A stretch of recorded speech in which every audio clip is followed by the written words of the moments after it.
नमस्कार दोस्तों, स्वागत है आपका हमारे चैनल द हॉरर वर्ल्ड खौफनाक कहानियां में, जहां हर बार हम आपको ऐसी कहानियां सुनाते हैं जो आपको रोमांचित कर देती हैं, डराती हैं और सोचने पर मजबूर कर देती हैं। जैसा कि आप जानते हैं, हमारे चैनल पर हम आपके द्वारा साझा की गई वास्तविक घटनाओं को एक काल्पनिक मोड़ देकर, थोड़ा रोमांच और भय का तड़का लगाकर एक ऐसी कहानी में बदल देते हैं जो न सिर्फ मनोरंजक होती है बल्कि आपके रोंगटे खड़े कर देती है। हमारा उद्देश्य है कि हम आपको ऐसी कहानियों से जोड़े जो रहस्यमयी हों, डरावनी हों और जिनमें आपको एक अलग ही दुनिया की झलक मिले। हम जानते हैं कि डर और रोमांच का अनुभव हर किसी को पसंद होता है और यही कारण है कि हम हर बार आपके लिए एक नई और रोमांचकारी कहानी लेकर आते हैं। आज की कहानी भी कुछ ऐसी ही है। यह कहानी हमारे कुछ करीबी दोस्तों के साथ घटी एक विचित्र और रहस्यमयी घटना पर आधारित है। इस कहानी में आपको ऐसे पल मिलेंगे जो आपको सोचने पर मजबूर कर देंगे कि क्या सच में हमारे आसपास कुछ ऐसा हो सकता है जो हमारी समझ से परे है। हमने इस घटना को अपने अंदाज में थोड़ा कल्पनात्मक बनाकर पेश किया है ताकि आपको डर के साथ मनोरंजन का अनुभव भी हो। लेकिन दोस्तों, कहानी शुरू करने से पहले हमारी आपसे एक विनम्र अपील है। अगर आपने अब तक हमारा चैनल द हॉरर वर्ल्ड खौफनाक कहानियां सब्सक्राइब नहीं किया है तो अभी कर लीजिए और साथ ही उस घंटे के निशान यानी बेल आइकन को दबाना न भूलें। ऐसा करने से आपको हमारे नए और रोमांचक वीडियो की जानकारी सबसे पहले मिल जाएगी। तो दोस्तों, बैठ जाइए आराम से, लाइट्स को थोड़ा डिम कर लीजिए और तैयार हो जाइए डर और रोमांच से भरी एक अनोखी यात्रा पर जाने के लिए। चलिए अब ज्यादा समय न लेते हुए आज की कहानी की शुरुआत करते हैं। कहानी शुरू करने से पहले हम आपको डायन के बारे में बताते हैं। डायन एक ऐसा शब्द है जो हमारे लोक कथाओं, किंवदंतियों और डरावनी कहानियों में सदियों से मौजूद है। आपने डायन का जिक्र कई बार सुना होगा, लेकिन क्या आपने कभी सोचा है कि वास्तव में डायन कौन होती है? कैसे वह अपनी उम्र को बढ़ाने के लिए दूसरों की जिंदगी को चुरा लेती है? डायन को अक्सर एक ऐसी स्त्री के रूप में परिभाषित किया जाता है जो अपनी अद्भुत, रहस्यमयी और काली शक्तियों के कारण असामान्य और खतरनाक बन जाती है। हमारे लोक कथाओं के अनुसार यह वो औरत होती है जो किसी कारणवश समाज से बहिष्कृत हो गई हो या जिसने काले जादू की सिद्धियां हासिल कर ली हों। उसे अपने जीवन को लंबा करने और अमरत्व की प्राप्ति के लिए दूसरों की जिंदगी यानी उनकी आयु का बलिदान करना पड़ता है। डायन का जिक्र न केवल भारतीय कथाओं में मिलता है बल्कि पश्चिमी सभ्यताओं, यूरोपीय लोक कथाओं और अफ्रीकी रीति रिवाजों में भी इसे अलग अलग नामों से पहचाना जाता है। लेकिन इन सभी में एक बात समान है, डायन एक ऐसी शक्ति है जो समाज के लिए खतरनाक और डरावनी मानी जाती है। प्राचीन मान्यताओं के अनुसार डायन को पहचानना आसान नहीं होता। कहा जाता है कि वह दिखने में एक सामान्य महिला की तरह होती है, लेकिन उसके कुछ विशेष लक्षण होते हैं। जैसे डायन के बाल असामान्य रूप से लंबे और उलझे हुए होते हैं। उसकी आंखें सामान्य इंसानों से अलग, गहरी और कभी कभी चमकती हुई दिखाई देती है। ऐसा माना जाता है कि डायन की परछाई नहीं होती। उसके आसपास अक्सर अजीब अजीब आवाजें सुनाई देती हैं, जैसे कि चीख या बड़बड़ाहट। डायन के बारे में सबसे खौफनाक और चौंकाने वाली बात यह है कि वह अपनी उम्र को लंबा करने के लिए दूसरों की जिंदगी को चुरा लेती है। कहा जाता है कि डायन अपनी नजरों से या अपने काले जादू के जरिए किसी इंसान की जीवन ऊर्जा यानी उसकी आयु को खींच लेती है। कई लोक कथाओं में यह भी कहा गया है कि डायन मासूम बच्चों या जवान लोगों की बलि चढ़ाकर अपनी शक्ति और आयु बढ़ाती है। डायन के पास अक्सर ऐसी जादुई वस्तुएं होती हैं जो उसकी शक्तियों को बढ़ाने में मदद करती हैं। जैसे कि एक जादुई कटोरी जिसमें वह खून या जीवन ऊर्जा इकट्ठा करती है।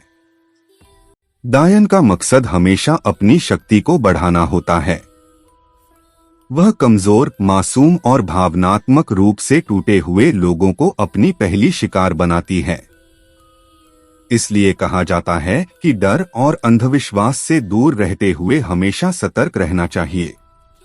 तो दोस्तों, यह थी डायन के रहस्यमयी और खौफनाक संसार की कहानी।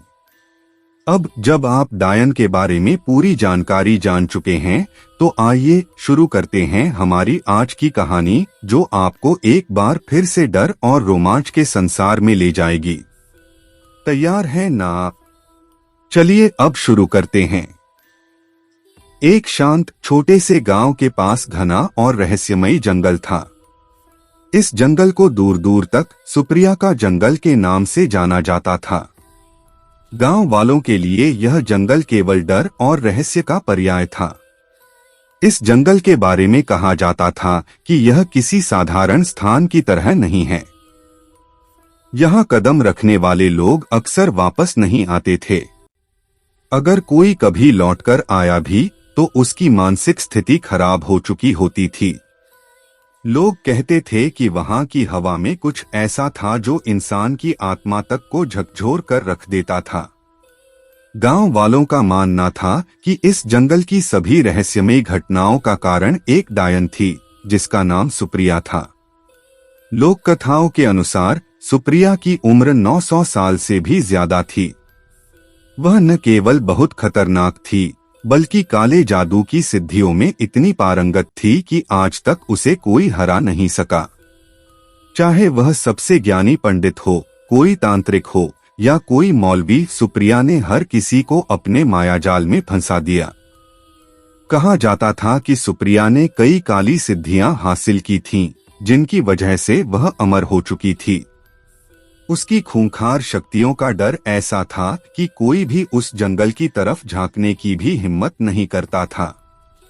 यहाँ तक कि गांव के बड़े बुजुर्ग भी इस जंगल का जिक्र करते हुए थर-थर कांपने लगते थे। इस जंगल के बारे में कई डरावनी कहानियां प्रचलित थीं। कुछ लोगों ने कहा कि उन्होंने जंगल से अजीब-अजीब आवाजें सुनी थीं, कभी किसी के रोने की तो कभी किसी के जोर-जोर से हंसने की।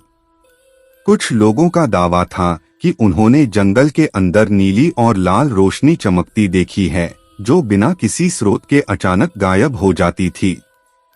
गांव के कुछ साहसी युवाओं ने एक बार जंगल में जाने की कोशिश की थी, लेकिन वे लौटकर कभी नहीं आए। उन युवाओं की गुमशुदगी के बाद से गांव वालों ने तय कर लिया कि चाहे कुछ भी हो जाए, कोई उस जंगल के करीब नहीं जाएगा। अगर कभी किसी की हिम्मत टूटकर वहां कोई चला भी जाता, तो उसकी लाश भी गांव वालों को जंगल से वापस लाने की हिम्मत नहीं होती थी। लोगों का मानना था कि सुप्रिया केवल इंसानों की जिंदगी ही नहीं, बल्कि उनकी आत्मा तक को चुरा लेती थी। यह भी कहा जाता था कि उसकी शक्तियों का स्रोत जंगल के बीचों बीच स्थित एक पुराना और रहस्यमय पेड़ था। उस पेड़ को अमावस्या का पेड़ कहा जाता था, क्योंकि वह सिर्फ अमावस्या की रात को रोशनी में चमकता था। इसी डरावने गांव में 4 दोस्त रहते थे, करण, रोहित, आदित्य और विकास। ये चारों बचपन से ही बहुत अच्छे दोस्त थे। उनकी दोस्ती इतनी गहरी थी कि गांव वाले उन्हें अक्सर 4 कंधों की टोली कहकर बुलाते थे। वे हमेशा साथ घूमते, हंसते और अपनी मस्ती में खोए रहते थे। हालांकि ये सभी अब गांव छोड़कर शहर में पढ़ाई कर रहे थे और एक ही कॉलेज में पढ़ते थे, लेकिन छुट्टियों में अपने गांव आना उन्हें हमेशा अच्छा लगता था। गांव लौटने पर ये चारों अक्सर रात में बैठकर बचपन की बातों को याद करते थे। वे जंगल से जुड़े किस्से और डरावनी कहानियों पर भी चर्चा करते थे। लेकिन करण, जो स्वभाव से सबसे ज्यादा साहसी था, हमेशा इन कहानियों को झूठ और अंधविश्वास मानता था। वह हर बार कहता, अरे ये सब बस बुजुर्गों की गढ़ी हुई कहानियां हैं, कोई डायन वायन नहीं होती। अगर होती भी है तो मैं जाकर देखूंगा। क्या ही कर लेगी वह? रोहित और आदित्य ने करण को कई बार चेतावनी दी कि वह इस विषय को हल्के में न ले, लेकिन करण को इन बातों पर यकीन नहीं था। विकास, जो कि सबसे शांत और गंभीर था, हमेशा बीच बचाव करता और कहता, दोस्तों, इन कहानियों का क्या है? हो सकता है कुछ सच हो सकता है कुछ नहीं, लेकिन हमें किसी चीज को नजरअंदाज नहीं करना चाहिए। एक दिन जब ये चारों दोस्त गांव के पास नदी किनारे बैठकर बातें कर रहे थे, तो करण ने अचानक प्रस्ताव दिया, क्यों न हम जंगल में चलकर खुद देख लें कि वहां क्या है। आखिर हमें भी तो पता चले कि इन कहानियों में कितना सच है और कितना झूठ। रोहित ने तुरंत विरोध किया, तुम पागल हो गए हो क्या? गांव के इतने लोग वहां से गायब हो चुके हैं। क्या तुमने उन कहानियों को सुना नहीं? उस सुप्रिया से बच पाना किसी के बस की बात नहीं है। करण ने हंसते हुए कहा, अरे भाई, यह सब लोगों की बनाई बातें हैं। मैं तो कहता हूं, चलो एक बार जंगल घूम कर आते हैं, देखेंगे क्या है वहां। अगर कुछ नहीं हुआ तो यह साबित हो जाएगा कि यह सब झूठ है, और अगर सच में कुछ मिला तो समझो हमारी जिंदगी का सबसे बड़ा रोमांच होगा। आदित्य, जो हमेशा रोमांचक चीजों में रुचि रखता था, करण की बातों से सहमत हो गया। उसने कहा, यार, करण सही कह रहा है, हमें एक बार जाकर देखना चाहिए। इतना डरकर जीना भी क्या जीना है? विकास ने पहले तो मना किया, लेकिन जब करण और आदित्य ने उसे समझाया तो वह भी उनके साथ जाने को तैयार हो गया। हालांकि रोहित अभी भी डर रहा था, लेकिन दोस्तों के दबाव में उसने भी हाँ कह दिया। अगले दिन चारों ने योजना बनाई कि वे रात के समय जंगल में जाएंगे। उन्हें पता था कि दिन में जंगल में जाना आसान है, लेकिन अगर रात में गए तो उन्हें सच्चाई का सही अनुभव होगा। उन्होंने गांव वालों को इस बारे में कुछ नहीं बताया, क्योंकि उन्हें पता था कि कोई भी उन्हें ऐसा करने की अनुमति नहीं देगा। रात को जब पूरा गांव सो रहा था, ये चारों चुपके से अपने घरों से निकले। उनके हाथों में टॉर्च, पानी की बोतल और थोड़ी सी खाने की चीजें थीं। वे चारों धीरे धीरे जंगल की तरफ बढ़ने लगे। उनके दिलों में डर और उत्साह दोनों था। जैसे ही वे जंगल के पास पहुंचे, वहां की हवा अचानक ठंडी और भारी लगने लगी। टॉर्च की रोशनी में पेड़ों की परछाइयां कुछ ऐसी लग रही थीं, मानो कोई उन्हें घूर रहा हो। विकास ने धीमे स्वर में कहा, दोस्तों, अब भी समय है, लौट चलते हैं। यह जगह सच में अजीब लग रही है। लेकिन करण ने हंसते हुए जवाब दिया, अरे, यह सब तुम्हारे दिमाग का वहम है। चलो अंदर चलते हैं। और फिर चारों दोस्तों ने जंगल में कदम रखा। लेकिन उन्हें यह नहीं पता था कि इस कदम के साथ उन्होंने अपने जीवन की सबसे खतरनाक और भयावह यात्रा की शुरुआत कर दी थी। चारों दोस्तों ने जैसे ही जंगल में कदम रखा, उन्हें पहली बार इस जगह की खौफनाक और अजीबोगरीब ऊर्जा का एहसास हुआ। पेड़ों के पत्ते बिना हवा के ही सरसराने लगे और ऐसा लग रहा था जैसे कोई उन्हें देख रहा हो। करण, जो इस पूरे साहसिक अभियान का नेतृत्व कर रहा था, सबसे आगे चल रहा था। उसके चेहरे पर अब भी आत्मविश्वास झलक रहा था, लेकिन बाकी तीनों, रोहित, आदित्य और विकास, जंगल में कदम रखने के बाद एक अजीब बेचैनी महसूस करने लगे। जैसे जैसे वे गहराई में बढ़ते गए, जंगल का सन्नाटा उन्हें और अधिक डराने लगा। अचानक विकास ने ठिठक कर कहा, रुको, क्या तुमने कुछ सुना? करण ने हंसते हुए कहा, अरे कुछ नहीं, ये तुम्हारे डर का नतीजा है।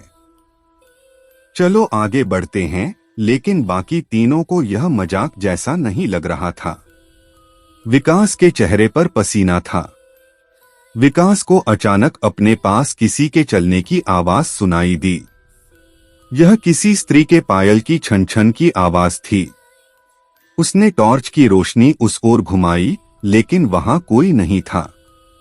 तुम लोग रुक जाओ, उसने घबराई हुई आवाज में कहा।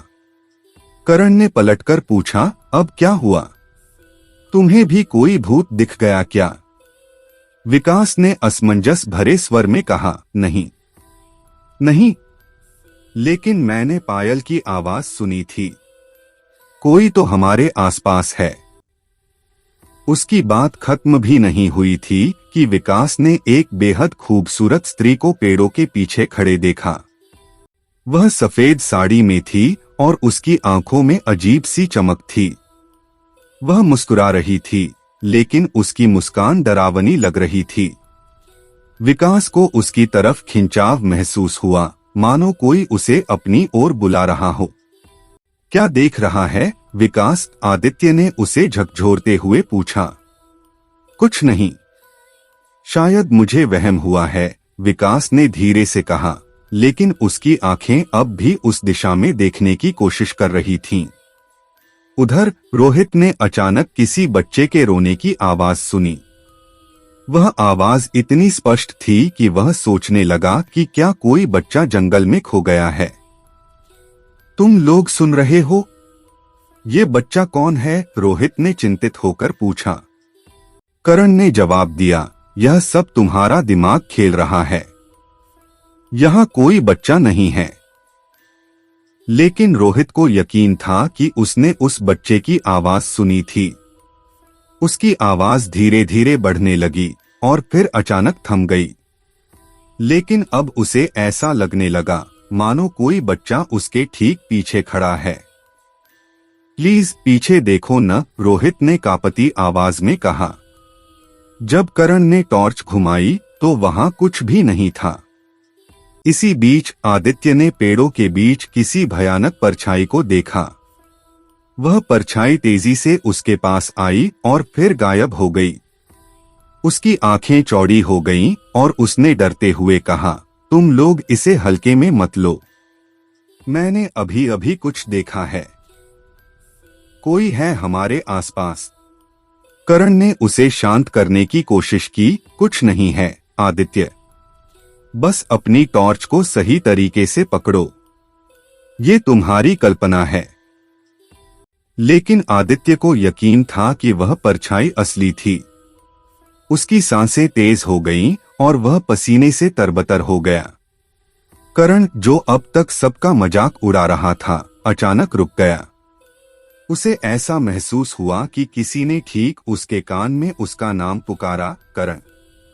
उसने तुरंत पीछे मुड़कर देखा, लेकिन वहां कोई नहीं था। फिर एक तेज डरावनी हंसी गूंजी जो पूरे जंगल में गूंजती चली गई। वह हंसी इतनी खतरनाक थी कि करण, जो हमेशा निडर रहता था, अब बुरी तरह घबरा गया। यह क्या था? करण ने कांपते हुए पूछा। रोहित ने गुस्से में कहा, अब समझ आया। यह सब मजाक नहीं है। हमें यहां से तुरंत वापस चलना चाहिए। जैसे जैसे चारों आगे बढ़ते गए, उनकी स्थिति और खराब होती गई। विकास को बार बार वह महिला दिखाई दे रही थी, जो कभी उसे मुस्कुराती तो कभी पेड़ों के पीछे से झांकती। रोहित को फिर से किसी के रोने की आवाजें आने लगीं। आदित्य को ऐसा महसूस हो रहा था कि कोई उसे बार बार छू रहा है। और करण के कानों में लगातार उसका नाम पुकारा जा रहा था। सबसे डरावनी बात यह थी कि इन घटनाओं का कोई अंत नहीं था। कभी उन्हें कई महिलाओं की हंसी सुनाई देती तो कभी हवा में अजीब सी गंध महसूस होती। इन घटनाओं ने चारों के बीच खौफ पैदा कर दिया। करण, जो हमेशा सबका नेतृत्व करता था, अब खुद इतना डर चुका था कि उसने चुप रहना ही बेहतर समझा। विकास बार बार उस महिला की ओर खींच रहा था, लेकिन उसके दोस्तों ने उसे जबरदस्ती रोका। यह जंगल हमारे साथ खेल रहा है, आदित्य ने कहा। हमें यहां से तुरंत भाग जाना चाहिए। लेकिन इससे पहले कि वे कोई निर्णय लेते, जंगल के अंदर से अचानक कई तेज आवाजें आने लगीं। ऐसा लग रहा था जैसे बहुत सारी औरतें एक साथ चीख रही हों। चारों ने एक दूसरे की ओर देखा और उनके चेहरों पर साफ साफ मौत का खौफ झलक रहा था। भयानक घटनाओं और अदृश्य ताकतों के कारण उनका एक दूसरे से संपर्क टूट चुका था। अब वे अलग अलग दिशाओं में भटक रहे थे और हर कोई अपनी अलग अलग दहशत और भ्रम का शिकार हो चुका था। विकास, जो शुरू से ही पायल की आवाज और एक रहस्यमयी स्त्री की परछाई से विचलित हो रहा था, अब पूरी तरह से उसकी तरफ खींच गया था। चलते चलते वह अचानक खुद को एक सुनसान जगह पर पाता है, जहां हर तरफ अजीब सी चांदनी फैली हुई है। वहां एक अद्भुत सुंदर स्त्री उसे पेड़ों के पीछे खड़ी मुस्कुराते हुए दिखाई देती है। उस स्त्री की आंखों में एक रहस्यमय आकर्षण था। उसकी सफेद साड़ी हल्की हवा में लहरा रही थी और पायल की छन छन की आवाज ने पूरे माहौल को जादुई बना दिया था। विकास उस स्त्री को देखता ही रह गया।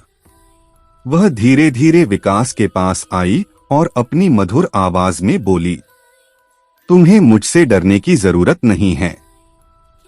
मैं तुम्हें कोई नुकसान नहीं पहुंचाऊंगी। मैं जानती हूं कि तुम और तुम्हारे दोस्त यहां फंसे हुए हो, लेकिन इस जंगल में तुम्हारा दुश्मन कोई और है। विकास ने घबराते हुए पूछा, तुम कौन हो और क्या तुम सच में मेरी मदद कर सकती हो? उस स्त्री ने हल्की मुस्कान के साथ जवाब दिया, मैं इस जंगल की रक्षक हूं। लोग मुझे डायन कहते हैं, लेकिन मैं वह नहीं हूं जो वे समझते हैं। मैं तुम्हें कुछ दिखाना चाहती हूं, लेकिन पहले मेरी कहानी सुनो। विकास को अपने सम्मोहन में फंसाते हुए उस स्त्री ने अपनी कहानी शुरू की। उसने कहा, आज से करीब 900 साल पहले मैं एक साधारण महिला थी। मेरा नाम सुप्रिया था। मेरा जीवन साधारण लेकिन खुशहाल था। मेरी शादी एक बहुत ही अच्छे व्यक्ति से हुई थी। उसका नाम विष्णु प्रताप था। वह मुझे बहुत प्यार करता था, लेकिन हमारे गांव में कुछ लोग मेरे सौंदर्य और मेरे पति के साथ मेरी खुशहाली से जलते थे। एक दिन गांव के कुछ लोगों ने मेरे पति को धोखे से मार दिया। उन्होंने मुझ पर आरोप लगाया कि मैंने उसे जहर देकर मारा है। मैं निर्दोष थी, लेकिन किसी ने मेरी बात नहीं मानी। उन्होंने मुझे जलती हुई आग में फेंक दिया, लेकिन मेरे अंदर बदले की आग जल रही थी। तभी किसी ने मुझे काले जादू का रहस्य बताया। मैंने अपने जीवन के हर पल को बदले के लिए समर्पित कर दिया। मैंने काली सिद्धियां प्राप्त की और इस जंगल को अपना घर बना लिया। तब से लोग मुझे डायन कहने लगे, लेकिन सच यह है कि मैंने आज तक किसी को नहीं मारा। जो लोग इस जंगल में मरे हैं, वे एक भयानक शैतान और जंगली जानवरों का शिकार हुए हैं। उसकी आंखों में आंसू थे। विकास, जो अब पूरी तरह से उसकी बातों में उलझ चुका था, उसे सांत्वना देने की कोशिश करता है। लेकिन लोग तुमसे डरते क्यों हैं? विकास ने पूछा। उसने कहा, क्योंकि वे मेरी ताकत को नहीं समझते। मैं इस जंगल में आने वालों की मदद करना चाहती हूँ, लेकिन वे मुझसे डरकर भाग जाते हैं और उस शैतान के पास चले जाते हैं। वह शैतान हर किसी को मार देता है। अगर तुम मुझ पर भरोसा करोगे तो मैं तुम्हें और तुम्हारे दोस्तों को यहाँ से बाहर निकाल सकती हूँ, लेकिन इसके लिए तुम्हें मेरा साथ देना होगा। विकास को यह सब सच लगने लगा। उसे ऐसा महसूस हुआ जैसे वह उस स्त्री के प्रेम में पूरी तरह से पड़ चुका है, लेकिन उसे यह नहीं पता था कि यह सब एक छलावा है। करण, जो अब तक खुद को साहसी और बेपरवाह मानता था, जंगल में अकेला भटक रहा था। उसे चारों तरफ से आवाजें सुनाई दे रही थीं। कभी किसी के चिल्लाने की आवाज तो कभी जोर जोर से हंसने की। उसने एक बार पीछे मुड़कर देखा तो उसे एक भयानक परछाई दिखी। वह परछाई किसी इंसान की थी, लेकिन उसकी आंखें खून की तरह लाल थीं। करण ने डर के मारे अपनी टॉर्च उस पर डाली, लेकिन परछाई गायब हो गई। जैसे ही उसने आगे बढ़ने की कोशिश की, एक औरत की डरावनी हंसी उसके ठीक कानों में गूंज उठी। करण का शरीर डर से कांपने लगा। उसने जोर से चिल्लाकर अपने दोस्तों को पुकारा, लेकिन किसी ने जवाब नहीं दिया। रोहित ने खुद को एक अजीब जगह पर पाया, जहां हर तरफ घना कोहरा था। उसे ऐसा लगा जैसे कोई बच्चा उसके पास रो रहा हो। उसने आवाज का पीछा किया और देखा कि एक छोटी लड़की पेड़ के नीचे बैठी है। तुम कौन हो? यहाँ क्या कर रही हो? उसने घबराते हुए पूछा। लड़की ने सिर उठाकर उसकी तरफ देखा। उसकी आंखें बिल्कुल खाली थीं और उसका चेहरा बेहद डरावना था। वह धीरे धीरे उसकी तरफ बढ़ने लगी। रोहित ने डर के मारे पीछे हटना शुरू किया, लेकिन तभी लड़की ने अचानक एक जोरदार चीख मारी और गायब हो गई।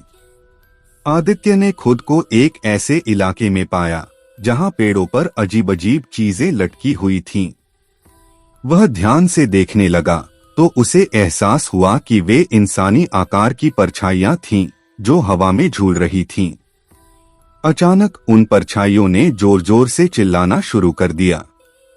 उनकी आवाज इतनी डरावनी थी कि आदित्य ने अपने कान बंद कर लिए। यह सब क्या हो रहा है? उसने चिल्लाते हुए कहा, लेकिन उसका सवाल अनसुना रह गया। चारों दोस्त अब पूरी तरह से अलग हो चुके थे।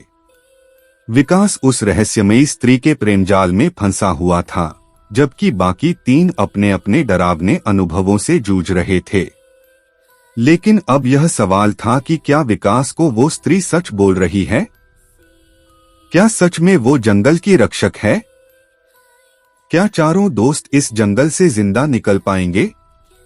यह तो इस कहानी के आगे पता लगेगा। इसके लिए आप इस कहानी के अंत तक बने रहे। जंगल की घनी झाड़ियों और अंधेरे के बीच विकास को ऐसा लग रहा था जैसे सुप्रिया कोई दैवीय रूप हो जिसे भगवान ने उसे बचाने के लिए भेजा हो। सुप्रिया की हर अदा, हर मुस्कान और उसकी मदहोश कर देने वाली आंखें विकास को अपने वश में कर रही थीं। विकास ने उससे फिर से पूछा, तुम सच सच बताओ कौन हो और इस जंगल में क्या कर रही हो? सुप्रिया ने सिर झुका लिया और एक गहरी सांस लेते हुए कहा, मैं कौन हूँ? ये सवाल इस जंगल ने मुझसे भी हजारों बार किया है, लेकिन शायद तुम्हारे जैसा इंसान मुझे पहली बार समझने की कोशिश कर रहा है। तुम अलग हो विकास। सुप्रिया ने अपने लंबे बालों को एक ओर झटकते हुए कहा, आज तक जितने भी पुरुष यहाँ आए उनकी नजरें मुझ पर बस वासना भरी थीं, लेकिन तुम्हारी नजरें, तुम्हारी आंखों में मुझे सिर्फ सच्चाई और प्रेम दिखता है। कहीं कहीं तुम मेरे पति के पुनर्जन्म तो नहीं? विकास यह सुनकर थोड़ा हैरान हुआ और बोला, पुनर्जन्म? ये सब क्या है? सुप्रिया ने एक लंबी सांस ली और कहा, मेरे गुरु ने मुझे बताया था कि मेरा पति, जिसे मुझसे छल से छीन लिया गया था, एक दिन पुनर्जन्म लेकर वापस आएगा। जब मैंने तुम्हारी आंखों में झांका तो मुझे वही अपनापन महसूस हुआ। विकास को यकीन होने लगा कि शायद यही उसकी किस्मत है। सुप्रिया ने अपनी मादक आवाज में कहा, क्या तुम्हें नहीं लगता कि हम दोनों एक दूसरे के लिए ही बने हैं? इस जंगल में केवल तुम ही हो जिसने मुझे बिना किसी डर या स्वार्थ के समझने की कोशिश की। सुप्रिया ने धीरे से अपना हाथ विकास के कंधे पर रखा और कहा, तुम्हारे साथ मुझे वो सुरक्षा का एहसास होता है जो मैंने 900 सालों में कभी महसूस नहीं किया। तुम मेरे पास ही रहोगे ना? विकास उसकी बातों और उसकी सुंदरता में इतना खो गया था कि उसे अब अपने दोस्तों की भी चिंता नहीं थी। आदित्य जंगल में अकेला भटक रहा था। चारों ओर अंधेरा और सन्नाटा था, लेकिन बीच बीच में उसे अपनी परछाई से ज्यादा बड़ी एक और परछाई दिख रही थी। वह रुककर पीछे मुड़ा, लेकिन वहां कुछ भी नहीं था। ये क्या है? उसने खुद से कहा। जैसे ही उसने दोबारा चलना शुरू किया, उसके कानों में एक धीमी सी फुसफुसाहट सुनाई दी। आदित्य। आदित्य आवाज उसके नाम को धीरे धीरे पुकार रही थी। आदित्य ने पीछे मुड़कर देखा तो एक काली आकृति उसकी तरफ तेजी से बढ़ रही थी। वह आकृति किसी इंसान जैसी थी, लेकिन उसकी आंखें पूरी तरह लाल थीं और उसका शरीर हवा में तैर रहा था। मुझे छोड़ दो, मैं तुम्हारा कुछ नहीं बिगाड़ूंगा, आदित्य ने चीखते हुए भागना शुरू कर दिया। लेकिन वह परछाई उसे हर दिशा में पीछा कर रही थी। रोहित एक पेड़ के पास बैठा सांस ले रहा था, लेकिन तभी उसने एक बच्चे के हंसने की आवाज सुनी। कौन है यहाँ? उसने डरते हुए पूछा। आवाज तेज होती गई। तभी उसने देखा कि एक छोटा बच्चा जो सफेद कपड़ों में था, धीरे धीरे उसकी ओर बढ़ रहा है। बच्चा पहले तो मासूमियत से हंस रहा था, लेकिन अचानक उसकी हंसी एक डरावनी चीख में बदल गई। तू यहाँ क्यों आया? बच्चा चीखा और अचानक बड़ा होकर एक भयानक राक्षस में बदल गया। उसके लंबे नाखून और विशालकाय शरीर देखकर रोहित वहीं ठिठक गया। करण का सामना अब तक की सबसे भयानक चीज से हो रहा था। उसके सामने एक 9 फीट लंबा विशालकाय राक्षस खड़ा था। उसकी आंखें जलती हुई दिख रही थीं, उसके नाखून भालों की तरह लंबे थे और उसका मुंह खून से सना हुआ था। करण ने डर के मारे पीछे हटते हुए कहा, तू क्या है? राक्षस ने अपनी गहरी आवाज में कहा, तुम सब यहां से कभी नहीं जा सकते। करण की हालत इतनी खराब हो गई कि उसके शरीर ने उसका साथ छोड़ दिया। डर के मारे उसने खुद पर काबू खो दिया और वहीं गिर पड़ा। भगवान, मुझे बचाओ! लेकिन उसके दिमाग में भगवान का कोई भी नाम नहीं आ रहा था। रोहित, जो पहले से ही डर से टूट चुका था, ने अपने साहस को समेटते हुए हनुमान चालीसा गाना शुरू कर दिया। जय हनुमान ज्ञान गुण सागर। जैसे ही उसने यह गाना शुरू किया, उसके चारों ओर का अंधेरा थोड़ा साफ होने लगा। बच्चे का भूत धीरे धीरे कमजोर होता गया और आखिरकार गायब हो गया। रोहित को अब अपने दोस्तों को बचाने की चिंता होने लगी। उसने सोचा, अगर मैं बच सकता हूं तो शायद वे भी बच सकते हैं। विकास ने सुप्रिया से कहा, हमें मेरे दोस्तों को ढूंढना होगा। वो यहाँ अकेले हैं और खतरे में हैं। सुप्रिया ने अपनी मीठी आवाज में कहा, हम उन्हें ढूंढ लेंगे, लेकिन तुम मेरे साथ रहो। इस जंगल में जो दिखता है वह हमेशा सच नहीं होता। दोनों ने मिलकर दोस्तों को ढूंढने की कोशिश शुरू की, लेकिन यह जंगल अपने रहस्यों से भरा हुआ था।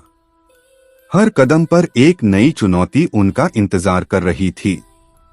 चारों दोस्तों की हालत अब नाजुक थी। विकास, जो सुप्रिया की बातों में खो चुका था, सच और झूठ के जाल में फंसता जा रहा था। वहीं दूसरी ओर रोहित, करण और आदित्य अपनी जान बचाने के लिए जंगल में भटक रहे थे। करण ने भागते भागते जंगल की एक घनी झाड़ी में कदम रखा। उसकी सांसें तेज चल रही थीं और हर तरफ से आ रही आवाजें उसे और ज्यादा डरा रही थीं। तभी उसका पैर एक जड़ से उलझा और वह जोर से जमीन पर गिर पड़ा।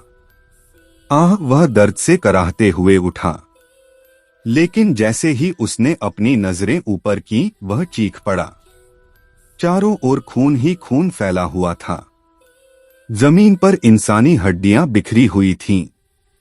कुछ जगह तो नर कंकालों के बीच अधजले मांस के टुकड़े पड़े थे और हाल ही में मरे हुए जानवरों की लाशें सड़ने लगी थीं। उनमें से उठती दुर्गंध इतनी भयानक थी कि करण अपने नथुने दबाते हुए पीछे हट गया। ये क्या जगह है? उसकी आवाज कांप रही थी। उसकी नजर एक इंसानी खोपड़ी पर पड़ी, जिसके जबड़े अब भी खुले हुए थे, जैसे वह आखिरी वक्त में चीखा हो। करण का पेट मचल गया और उसने वहीं उल्टी कर दी। करण अभी संभल भी नहीं पाया था कि उसे महसूस हुआ जैसे कोई उसके पीछे खड़ा है। उसकी गर्दन में हल्की सी ठंडी सांसें महसूस हुई। कौन है वहां? उसने घबराते हुए पूछा, लेकिन जवाब में सिर्फ एक खामोशी थी। धीरे धीरे उसने खुद को पलटने की हिम्मत की।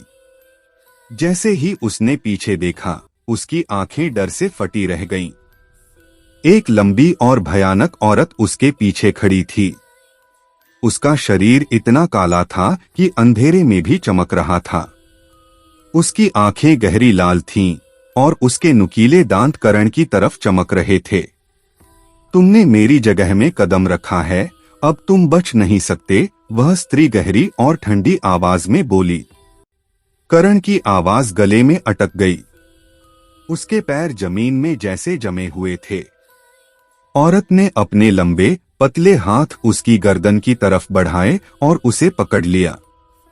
करण चीखना चाहता था, लेकिन उसकी आवाज बाहर नहीं आ पाई।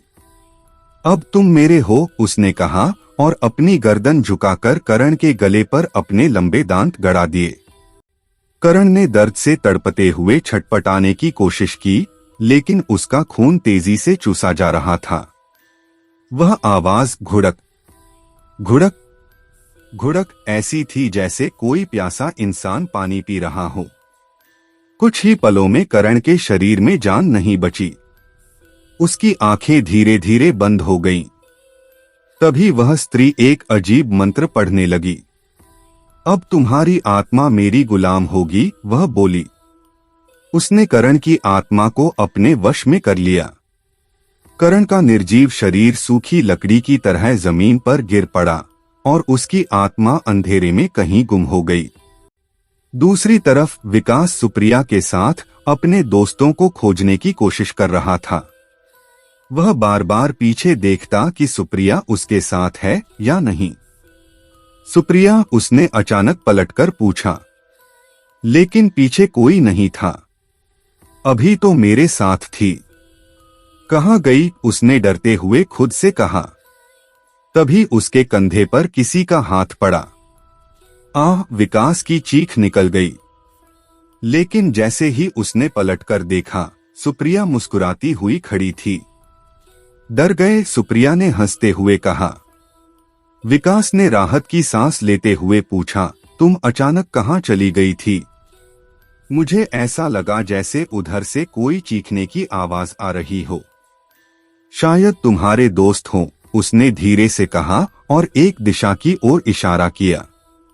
विकास ने उसकी बात मानकर उस दिशा में बढ़ना शुरू किया। उधर रोहित हनुमान चालीसा का लगातार पाठ करते हुए जंगल में आगे बढ़ रहा था। वह जानता था कि अगर उसने रुकने की गलती की तो उसकी जान नहीं बचेगी। जय हनुमान ज्ञान गुण सागर। हर शब्द उसके डर को थोड़ा कम कर रहा था। हालांकि वह बच्चा अब भी उसके आसपास मंडरा रहा था। बच्चा कभी पास आता, कभी दूर चला जाता, लेकिन अब वह रोहित को छूने की हिम्मत नहीं कर पा रहा था। मैं अपने दोस्तों को ढूंढना चाहता हूँ। भगवान, मुझे उनकी मदद करने की ताकत देना, रोहित मन ही मन प्रार्थना कर रहा था। तभी उसे जंगल के दूसरी तरफ हलचल दिखाई दी। क्या ये मेरे दोस्त हैं? उसने खुद से कहा। वह ध्यान से देखने लगा। कुछ ही देर में उसने एक इंसान को भागते हुए देखा। आदित्य, उसने चिल्लाया, लेकिन आदित्य ने उसकी आवाज नहीं सुनी। वह अपनी धुन में भागता जा रहा था, जैसे उसके पीछे मौत हो। रोहित ने बिना हनुमान चालीसा रोके आदित्य को रोकने की कोशिश की। आदित्य, रुक जा। मैं हूं, रोहित। लेकिन आदित्य डर से इतना पागल हो चुका था कि वह किसी की आवाज सुनने को तैयार नहीं था। अब तक करण अपनी जान गंवा चुका था। विकास को सुप्रिया के इरादों पर कोई शक नहीं था और रोहित अपनी जान बचाने के साथ साथ अपने दोस्तों को खोजने की कोशिश कर रहा था। लेकिन इस जंगल का सबसे बड़ा रहस्य अभी बाकी था। रोहित लगातार हनुमान चालीसा का पाठ करता हुआ जंगल में भटक रहा था। उसका शरीर थक चुका था, लेकिन डर उसे रुकने नहीं दे रहा था। तभी उसकी नजर पेड़ों के बीच झांकती एक अजीब सी संरचना पर पड़ी। यह कोई सामान्य इमारत नहीं थी। यह एक महलनुमा खंडहर था जिसकी छतें जगह जगह गिर चुकी थीं। खंडहर का अजीब सा सन्नाटा और उससे आती ठंडी हवा किसी भूतिया एहसास को और गहरा कर रही थी। रोहित ने खुद को हिम्मत देते हुए महल में कदम रखा। हर कदम पर उसकी दिल की धड़कनें तेज हो रही थीं। महल के अंदर का माहौल और भी डरावना था। दीवारों पर जगह जगह काले निशान, फर्श पर जंग लगी जंजीरें और कोनों में जालों से लिपटे धूल भरे पुराने फर्नीचर। रोहित एक बड़े से हॉल से गुजरते हुए एक कमरे में पहुंचा। कमरे के कोने में जंजीरों से जकड़ा हुआ एक बूढ़ा आदमी बैठा था। उसकी दाढ़ी इतनी लंबी थी कि जमीन तक लटक रही थी। बूढ़ा धीमे स्वर में कुछ पढ़ रहा था। उसकी आवाज इतनी कमजोर थी कि रोहित को पास जाकर सुनना पड़ा। नमः शिवाय, नमः शिवाय। वह बूढ़ा शिव मंत्र पढ़ रहा था। रोहित ने पहले तो पीछे हटने की कोशिश की, लेकिन शिव मंत्र सुनकर उसके अंदर थोड़ा साहस आया। उसने खुद को संभालते हुए धीरे से पूछा, आप कौन हैं? और यहां इस हालत में क्यों हैं? बूढ़ा आदमी धीरे धीरे अपनी गर्दन उठाता है। उसकी आंखें गहरी और थकी हुई थीं। तुम कौन हो बच्चे? और इस जंगल में क्या कर रहे हो? उसकी आवाज में अनुभव और डर का मिश्रण था। मैं रोहित हूं। हम 4 दोस्त यहाँ इस जंगल के रहस्य जानने और अंधविश्वास को तोड़ने आए थे, लेकिन सब उल्टा हो गया। जो गांव वाले कहते थे वो सब सच निकला। अब हम फंस चुके हैं, रोहित ने कांपते हुए कहा। बूढ़ा आदमी हल्की हंसी के साथ बोला, तो फिर सुन लो, अब तुम्हारा भी वही हश्र होगा जो बाकी सबका हुआ। वह डायन तुम्हारा खून भी पी जाएगी और तुम्हारी आत्मा को हमेशा के लिए कैद कर लेगी। रोहित के चेहरे पर डर की लहर दौड़ गई। उसने हिम्मत जुटाकर पूछा, लेकिन आप कौन हैं? और आपको यहां किसने बांधा है? बूढ़ा आदमी गहरी सांस लेते हुए बोला, तुम जानना चाहते हो? तो सुनो, मैं वह हूं जिसने इस डायन को जन्म दिया। मैं सुप्रिया का पति हूं और उसने ही मुझे यहां कैद किया है। बूढ़े आदमी की कहानी शुरू होती है। मेरा नाम विष्णु प्रताप है। यह महल मेरे पूर्वजों का था और मैं इसका इकलौता वारिस था। मेरा परिवार बहुत सम्मानित था। जब मेरी शादी की उम्र आई, मेरे पिता ने गांव के एक गरीब किसान की बेटी सुप्रिया से मेरी शादी तय कर दी। सुप्रिया खूबसूरत थी, इतनी कि उसकी खूबसूरती का बखान दूर दूर तक होता था। लेकिन मेरी शादी के बाद मुझे पता चला कि वह किसी और से प्यार करती थी, पड़ोस के गांव के एक गरीब किसान रमेश से। सुप्रिया ने अपने परिवार के दबाव में मुझसे शादी तो कर ली, लेकिन रमेश से उसका रिश्ता नहीं टूटा।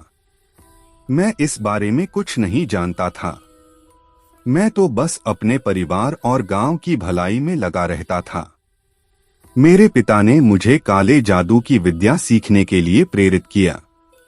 उन्होंने कहा, इस विद्या से तुम गांव वालों की मदद कर सकोगे। मैंने पूरी निष्ठा से इस विद्या को सीखा। मैंने ऐसी सिद्धियां प्राप्त की कि बीमारियों का इलाज कर सकता था। यहाँ तक कि अमरता पाने का ज्ञान भी मुझे प्राप्त था। लेकिन मैंने इस विद्या का कभी दुरुपयोग नहीं किया। इसी बीच सुप्रिया ने हमारे बेटे को जन्म दिया। हमारा बेटा हमारी दुनिया था। लेकिन मुझे क्या पता था कि मेरी पत्नी का असली चेहरा कुछ और था। गांव में एक महामारी फैल गई थी। लोग एक एक करके बीमार पड़ने लगे। मैंने अपने ज्ञान से सबका इलाज करने की कोशिश की, लेकिन यह बीमारी खत्म होने का नाम ही नहीं ले रही थी। एक रात मैंने देखा कि सुप्रिया आधी रात को चोरी छिपे घर से बाहर जा रही थी। मैंने उसका पीछा किया और देखा कि वह एक तांत्रिक के पास बैठी हुई है। मुझे यह जानकर धक्का लगा कि यह महामारी मेरी पत्नी ने ही फैलाई थी। सुप्रिया ने यह सब केवल अपने काले जादू को आजमाने के लिए किया था। मैंने उसे बहुत डांटा और वह माफी मांगने लगी। उसने कहा कि यह सब केवल एक गलती थी। मैंने उसे माफ कर दिया, लेकिन मेरा भरोसा टूट चुका था। कुछ ही समय बाद हमारा बेटा लापता हो गया। हमने उसे हर जगह खोजा, लेकिन उसका शव हमें एक पेड़ के नीचे मिला। उसका दिल किसी ने निकाल लिया था। हम इस सदमे से उबर भी नहीं पाए थे कि एक रात मेरी मां ने सुप्रिया को रमेश के साथ एक कमरे में आपत्तिजनक हालत में देख लिया। मेरी मां का गुस्सा 7वें आसमान पर था।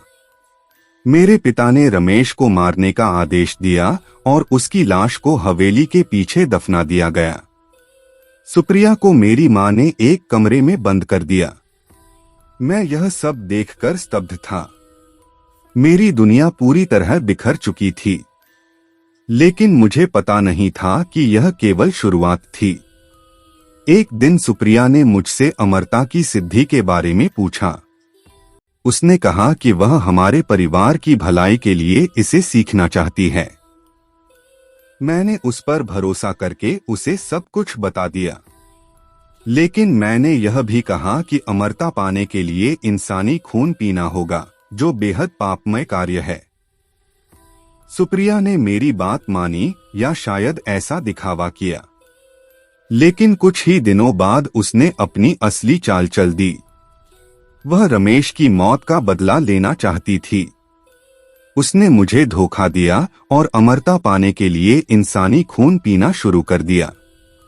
धीरे धीरे वह इतनी ताकतवर हो गई कि उसने मुझे भी कैद कर लिया। अब वह इस जंगल की रानी है। वह हर इंसान की आत्मा को कैद कर लेती है और उसे अपने वश में कर लेती है। रोहित ने बूढ़े आदमी की बात ध्यान से सुनी। उसकी आंखों में डर तो था, लेकिन वह अपने दोस्तों को बचाने का दृढ़ निश्चय कर चुका था। मैं यहां से भागने वाला नहीं हूं। मुझे अपने दोस्तों को बचाना है, उसने कहा। तुम्हारे दोस्तों को बचाना आसान नहीं होगा, बूढ़े ने कहा। डायन का मायाजाल हर जगह फैला हुआ है। विष्णु प्रताप ने गहरी सांस लेते हुए अपनी कहानी को और विस्तार से बताना शुरू किया। उनकी आंखों में दर्द और पछतावा झलक रहा था। रोहित, मैं हमेशा से अपने गांव और परिवार की रक्षा के लिए काले जादू का इस्तेमाल करता था। मैंने यह विद्या सिर्फ अपने पिता के कहने पर सीखी थी, ताकि गांव वालों की बीमारियां ठीक कर सकूं और किसी को नुकसान न हो। लेकिन मेरी पत्नी सुप्रिया ने इस विद्या को अपनी लालच और खतरनाक इरादों के लिए इस्तेमाल किया। उसने काले जादू की सबसे खौफनाक विधि को सीखने की ठान ली। विष्णु प्रताप ने बताया, काला जादू करने वाले हर व्यक्ति की ताकत किसी न किसी वस्तु में होती है। मेरी सारी ताकत मेरे उस लठ डंडे में थी, जिसे मैंने वर्षों की तपस्या और साधना के बाद तैयार किया था। उस लठ में ऐसी शक्ति थी कि मैं किसी भी आत्मा को वश में कर सकता था और किसी भी बुरी ताकत से लड़ सकता था। लेकिन विष्णु प्रताप की आवाज भर्रा गई, मैंने इस ताकत का कभी गलत इस्तेमाल नहीं किया। यही लठ मेरी सुरक्षा का आधार था। पर मुझे नहीं पता था कि जिस स्त्री को मैंने अपना जीवन साथी माना, वही मेरी सबसे बड़ी दुश्मन बन जाएगी। सुप्रिया ने चालाकी से मेरी शक्तियों के रहस्य को जान लिया। मैं उस पर आंख मूंदकर भरोसा करता था। उसने धीरे धीरे मेरी कमजोरियां समझ लीं। एक रात जब मैं गहरी साधना में था, सुप्रिया ने मुझे धोखे से बेहोश कर दिया। उसने मेरे लठ को तोड़ दिया, जिसे मैंने सालों की मेहनत से बनाया था। जैसे ही लठ टूटा, मेरी सारी ताकत खत्म हो गई। मैं एक साधारण मनुष्य बनकर रह गया और 1000 साल जीने की जो सिद्धि की थी वो अब मेरे लिए अभिशाप बन गई। रोहित की आंखें हैरानी से चौड़ी हो गईं। सिर्फ लठ तोड़ने से आपकी सारी ताकत खत्म हो गई। विष्णु प्रताप ने सिर झुकाकर जवाब दिया, हाँ, वह लठ मेरी शक्ति का केंद्र था। जैसे ही वह नष्ट हुआ, मैं अपनी शक्तियों से वंचित हो गया। उस रात सुप्रिया ने अपने प्रेमी रमेश की आत्मा के साथ मिलकर मुझ पर हमला किया। मैं अब उनकी बराबरी नहीं कर सकता था। वे मुझे इस महल के सबसे गहरे कोने में ले गए और मुझे जंजीरों से बांध दिया। सिर्फ मुझे ही नहीं, सुप्रिया ने पूरे गांव को अपने जादू का शिकार बना लिया। उसने मेरे माता पिता और गांव वालों को भी नहीं छोड़ा। सबकी आत्माओं को कैद कर लिया और उन्हें अपने मायाजाल में गुलाम बना दिया। यही कारण है कि यह पूरा गांव अब रहस्यमय जंगल बन गया है।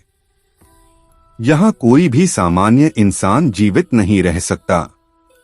रोहित अब महल से बाहर निकलने के लिए खड़ा था, लेकिन उसके कदम रुक गए जब विष्णु प्रताप ने गंभीर आवाज में उसे पुकारा।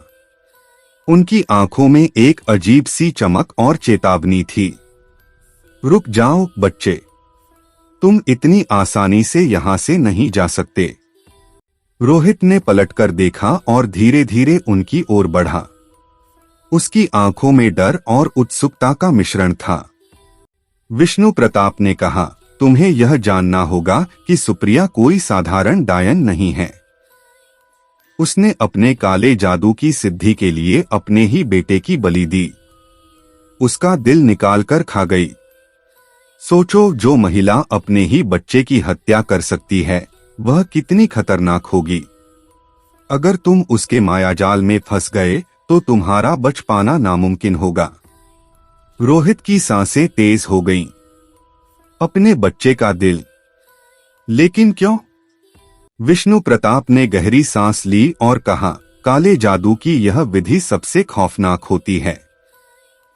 इसे पूरा करने के लिए सबसे प्रिय व्यक्ति की बलि देनी होती है और उसके बाद उसका दिल खाना पड़ता है। यही कारण था कि सुप्रिया ने हमारे बेटे की हत्या कर दी। तब से वह इस जंगल की रानी बन गई। विष्णु प्रताप ने आगे कहा, जैसा मैंने पहले बोला, हर वह व्यक्ति जिसने काले जादू की सिद्धि की हो, उसकी शक्ति किसी न किसी वस्तु में छिपी होती है। वह वस्तु ही उनकी ताकत का स्रोत होती है।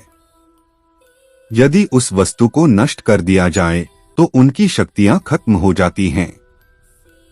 वे एक साधारण व्यक्ति की तरह कमजोर हो जाते हैं। रोहित ने उत्सुकता से पूछा, सुप्रिया की ताकत किस वस्तु में छिपी है? विष्णु प्रताप ने धीमी लेकिन गंभीर आवाज में कहा, सुप्रिया की आधी ताकत एक पायल में छिपी है। वह पायल रमेश ने उसे तोहफे में दी थी। उसी पायल ने उसे इतना ताकतवर बना दिया। अगर तुम उस पायल को नष्ट कर दो तो उसकी आधी ताकत खत्म हो जाएगी। लेकिन याद रखना, यह आसान नहीं होगा। विष्णु प्रताप ने एक रहस्यमय मुस्कान के साथ बताया, वह पायल हवेली के पीछे एक पीपल के पेड़ के नीचे गड़ी हुई है। वहां एक दिया हमेशा जलता रहता है। उसी दिए के नीचे वह पायल दबा हुआ है। रोहित ने राहत की सांस ली। तो बस मुझे वहां जाकर पायल निकालनी है। विष्णु प्रताप गंभीर होकर बोले, इतना आसान नहीं है बच्चे। उस पीपल के पेड़ की रक्षा रमेश की आत्मा करती है। वह आत्मा सुप्रिया की ताकत की रक्षा के लिए हर समय सतर्क रहती है। अगर तुम बिना तैयारी के वहां गए तो वह आत्मा तुम्हें खत्म कर देगी। विष्णु प्रताप ने आगे समझाया, रमेश की आत्मा को भोग चढ़ाए बिना तुम उस पेड़ के पास नहीं जा सकते। भोग चढ़ाने के लिए तुम्हें 3 से 4 मुर्गे मारने होंगे। उनका खून इकट्ठा करना और उसे पेड़ से कुछ दूरी पर गिराना होगा। फिर क्या करना होगा? रोहित ने पूछा। तुम्हें पेड़ के पास जाकर यह मंत्र 3 बार बोलना होगा, भूतेश्वरम भोगम ग्रहणम क्रोम। इसके बाद दिए के सामने हाथ जोड़कर बैठ जाना। जब पेड़ में असामान्य हलचल हो तो समझ जाना कि रमेश की आत्मा भोग लेने गई है। जैसे ही हलचल खत्म हो तुम्हारे पास केवल 3 मिनट होंगे। उसी समय गड्ढा खोदकर पायल निकाल लेना और वहां से भाग जाना। और हाँ, विष्णु प्रताप ने चेतावनी दी, उस पायल के सारे घुंघरू तोड़ देना, तभी उसकी ताकत खत्म होगी। लेकिन याद रखना, रमेश की आत्मा केवल 3 मिनट तक वहां से गायब रहेगी। अगर तुम समय पर नहीं लौटे तो वह आत्मा तुम्हें जिंदा नहीं छोड़ेगी। यह सुनकर रोहित ने गहरी सांस ली। वह जानता था कि यह मिशन उसकी जिंदगी का सबसे बड़ा खतरा था, लेकिन उसके दोस्तों और अपनी जान बचाने का यही एकमात्र तरीका था। विष्णु प्रताप ने अपनी कमजोर आंखों से उसे देखा और कहा, जाओ बच्चा, अगर तुमने यह काम सही से किया तो शायद तुम और तुम्हारे दोस्तों की आत्मा इस डायन के चंगुल से बच सके। लेकिन अगर तुम असफल हुए तो तुम भी मेरी तरह हमेशा के लिए कैद हो जाओगे। रोहित ने हनुमान चालीसा का जाप करते हुए खुद को तैयार किया और पीपल के पेड़ की ओर बढ़ने लगा। उसके कदम धीरे धीरे लेकिन दृढ़ता से उस दिशा में बढ़ रहे थे जहां उसकी किस्मत और मौत दोनों उसका इंतजार कर रहे थे। जंगल का घुप अंधेरा हर दिशा से भयावह आवाजों से गूंज रहा था। पेड़ों के बीच से आती अजीबोगरीब सरसराहट, दूर कहीं उल्लुओं की भयानक चीखें और हर कोने में पसरा एक गाढ़ा सन्नाटा माहौल को और भी डरावना बना रहा था। लेकिन रोहित ने हार नहीं मानी। उसने विष्णु प्रताप की सलाह को याद रखते हुए किसी तरह 4 मुर्गों का इंतजाम किया। रोहित ने कांपते हाथों से मुर्गों को जंगल के बीच में मारा। उनके कटे हुए शरीरों से बहते खून की बूंदें उसने पीपल के पेड़ की ओर फेंकी। खून की गंध जंगल में फैलने लगी, मानो खुद जंगल ने उसे निगल लिया हो। रोहित ने उस पेड़ के पास जाकर मंत्रोच्चारण शुरू किया। भूतेश्वरम भोगम ग्रहण करो, भूतेश्वरम भोगम ग्रहण करो, भूतेश्वरम भोगम ग्रहण करो। जैसे ही मंत्र पूरा हुआ, पीपल के पेड़ में असामान्य हलचल शुरू हो गई। पेड़ की टहनियां अचानक इधर उधर झूलने लगीं और उसकी जड़ें जमीन से ऊपर उठने लगीं। पेड़ की दरारों से मानो कोई भयानक जानवर झांक रहा हो। रोहित के रोंगटे खड़े हो गए, लेकिन उसने अपनी हिम्मत नहीं हारी। पेड़ अचानक शांत हो गया। रोहित ने बिना समय गवाए पेड़ के नीचे खोदना शुरू कर दिया। मिट्टी बेहद सख्त थी और अंधेरे में कुछ भी साफ नजर नहीं आ रहा था।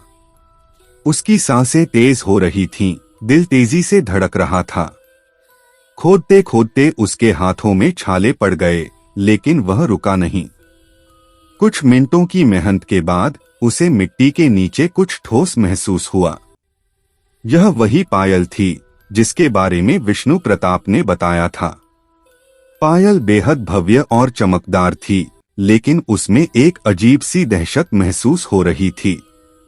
जैसे ही रोहित ने पायल को उठाया, पीपल का पेड़ फिर से भयानक तरीके से हिलने लगा। टहनियां अब हवा में मानो किसी को पकड़ने के लिए दौड़ रही थीं। रोहित ने बिना देरी किए पायल को तोड़ दिया। उसके घुंघरू जमीन पर गिरकर बिखर गए।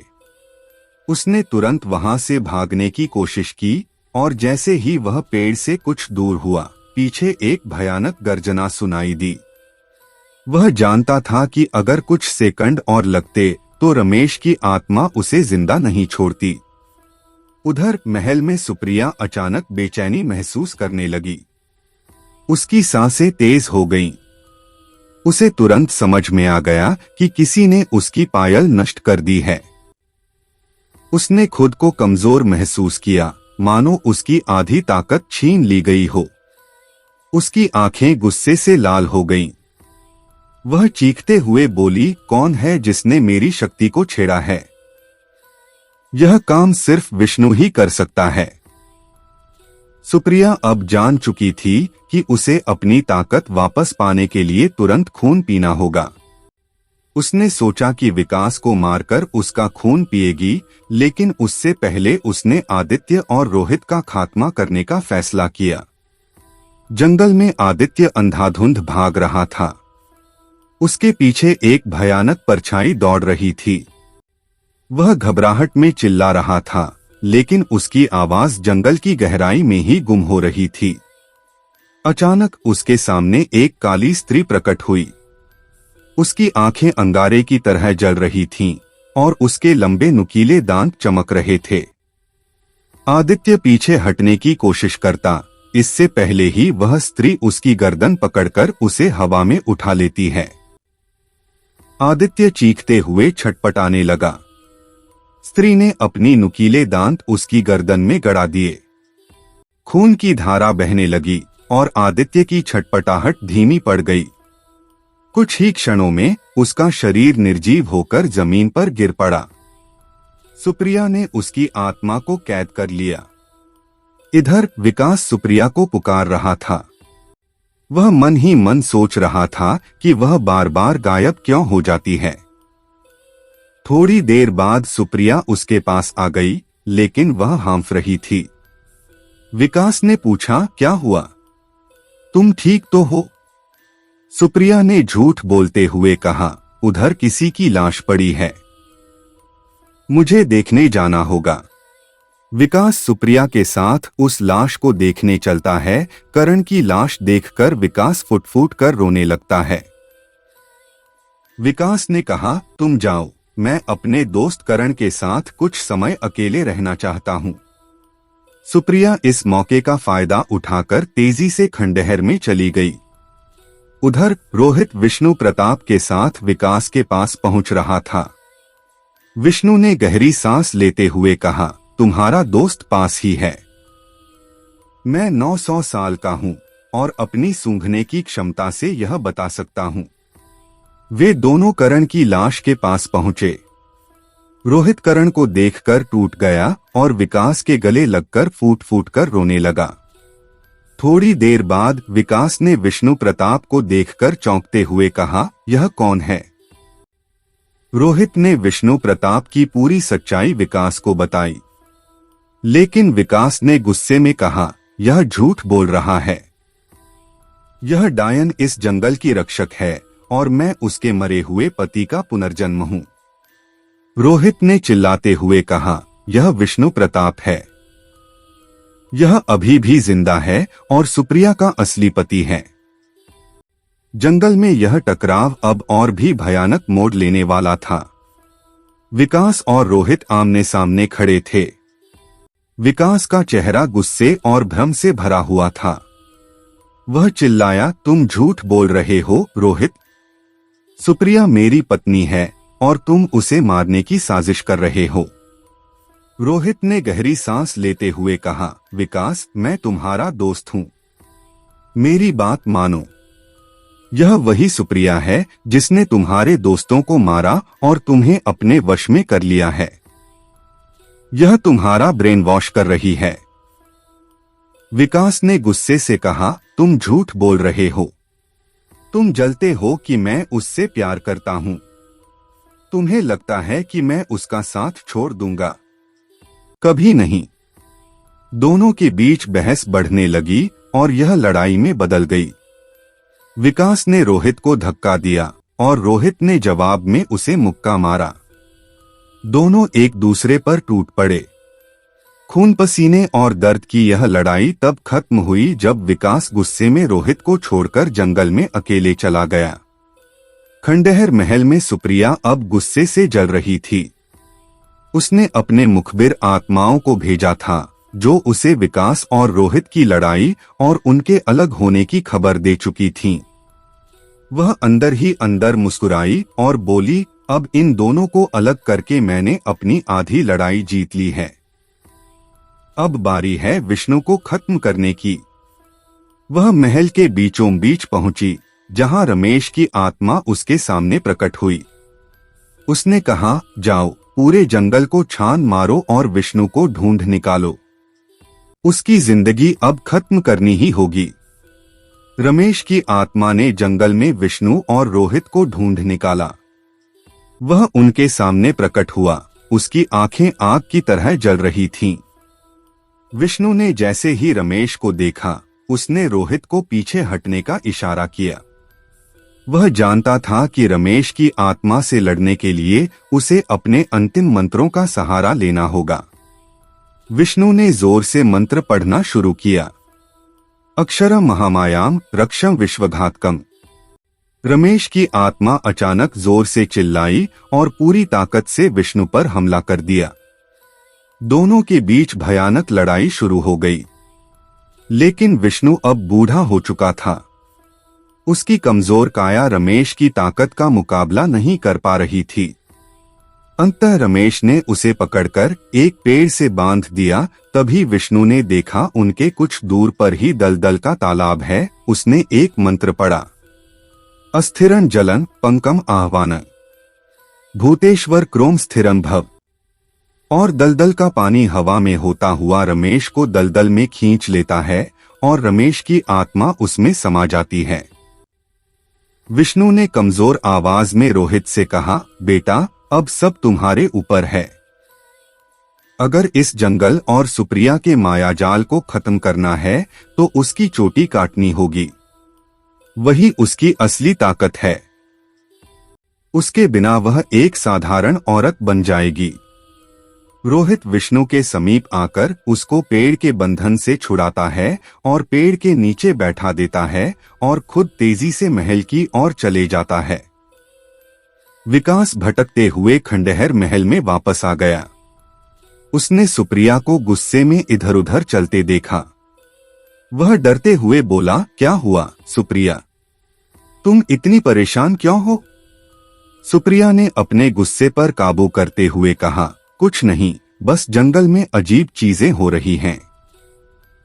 मुझे लग रहा है कि कोई मेरे खिलाफ साजिश कर रहा है। विकास को महल में कुछ अजीब महसूस हो रहा था। उसे लगा कि दीवारें उसे घूर रही हैं और हवा में एक अजीब सी ठंडक थी। अचानक उसने सुप्रिया के चेहरे पर ध्यान दिया। उसकी आंखों में अजीब सी चमक थी और उसके होठों पर हल्का सा खून लगा हुआ था। यह वही खून था जिसे आदित्य को मारने के बाद उसने पिया था। विकास सब समझ गया, लेकिन उसने चुप्पी साध ली। कुछ समय बाद जब सुप्रिया एक कोने में खड़ी थी, विकास ने धीरे से अपनी जेब से चाकू निकाला। उसने अचानक पीछे से सुप्रिया की चोटी काट दी। चोटी कटते ही महल गूंजने लगा।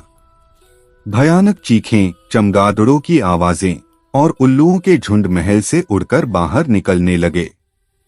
हवा में रोशनी सी हुई और सभी आत्माएं जिन्हें सुप्रिया ने कैद किया था, आजाद होकर उड़ने लगीं। तभी रोहित महल में आ गया। उसने विकास की तरफ हाथ बढ़ाया। दोनों ने हाथ मिलाया। यह देखकर सुप्रिया चिल्लाई, तुम दोनों की तो लड़ाई हो गई थी। यह सब क्या है? रोहित ने मुस्कुराते हुए कहा, यह सब हमारा नाटक था। विष्णु जी ने हमें तुम्हारी आत्माओं के बारे में सब कुछ बताया था और हमने आदित्य की लाश भी देखी थी। विकास ने कहा, जब तुम आदित्य को मारकर मेरे पास आई थीं, तब तुम्हारे होठों पर खून लगा हुआ था। तभी मुझे तुम्हारी असलियत समझ में आ गई थी, लेकिन मैं डर के मारे कुछ नहीं बोल पाया। सुप्रिया अब पूरी तरह एक सामान्य महिला बन चुकी थी। वह चिल्लाने लगी, लेकिन अब उसकी कोई ताकत नहीं बची थी। तभी विष्णु प्रताप भी रेंगते हुए महल में आ गए। उन्होंने कमजोर आवाज में कहा, दुष्ट औरत, तूने अपने मासूम बच्चे की बलि देकर जो पाप किया था, उसी दिन तुझे मर जाना चाहिए था। सुप्रिया के सामने उसके सारे पाप घूमने लगे। वह फूट फूट कर रोने लगी। रोहित और विकास ने करण और आदित्य की लाशें उठाईं और जंगल से बाहर आ गए। गांव में उन्होंने पूरी घटना की सच्चाई लोगों को बताई। गांव वाले दहशत और गुस्से से कांपने लगे। जंगल अब शांत था।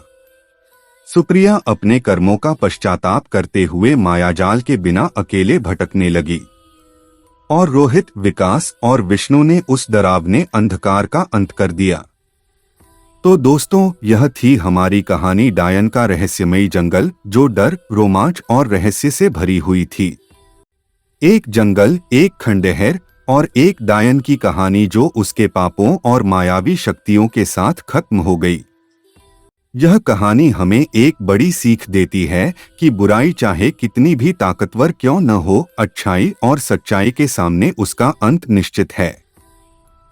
रोहित, विकास और विष्णु प्रताप की इस जंग में हमने देखा कि साहस, विश्वास और दृढ़ निश्चय से किसी भी मुश्किल को हराया जा सकता है। तो दोस्तों, क्या आपको यह कहानी पसंद आई? क्या आप इस तरह की और खौफनाक कहानियों के लिए तैयार हैं? अगर हाँ, तो द हॉरर वर्ल्ड खौफनाक कहानियां को सब्सक्राइब करें। अगर आप इस तरह की डरावनी और रोमांचक कहानियां सुनना पसंद करते हैं तो हमारे चैनल को सब्सक्राइब करना न भूलें। वीडियो को लाइक करें, शेयर करें और अपनी राय कमेंट्स में जरूर बताएं। आपके समर्थन से हमें और डरावनी कहानियां लाने की प्रेरणा मिलती है। तो दोस्तों, मिलते हैं अगली खौफनाक कहानी में। तब तक के लिए सतर्क रहें, सुरक्षित रहें और हमेशा याद रखें, हर अंधेरे के पीछे एक रहस्य छिपा होता है। द हॉरर वर्ल्ड खौफनाक कहानियां, जहां डर आपकी कहानी बनता है। शुभ रात्रि।